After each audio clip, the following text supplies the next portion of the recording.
नारद जी वहाँ से चुपचाप उठकर एक एक करके सब महलों में गए।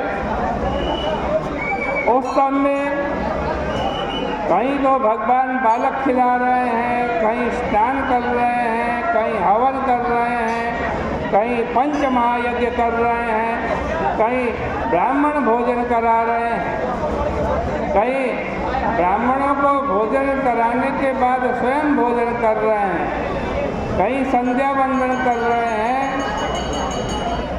कहीं पर जप कर रहे हैं, कहीं हाथ में ढाल तलवार लेकर पैंतरे बदल रहे हैं, कहीं अर्थ काम का सेवन कर रहे हैं, कहीं धर्म का संपादन कर रहे हैं, कहीं परमात्मा का ध्यान कर रहे हैं,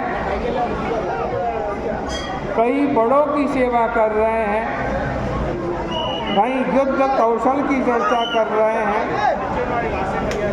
कहीं पर संधि पत्र पर हस्ताक्षर कर रहे हैं, कहीं कन्याओं के विवाह कर रहे हैं, कहीं उनको विदाई कर रहे हैं, कहीं उनको घर बुलाने की तैयारी कर रहे हैं और कहीं प्रस्थान के लिए वेश धारण कर रहे हैं आदि आदि।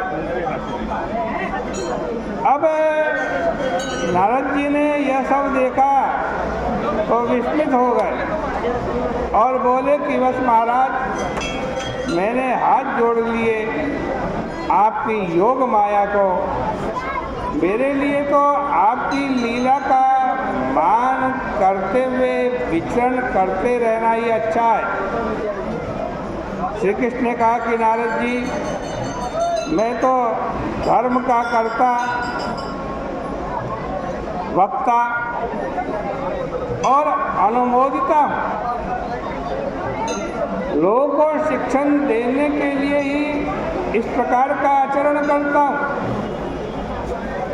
तुम कहीं खेद मत करना। इसके बाद नारद जी चले गए।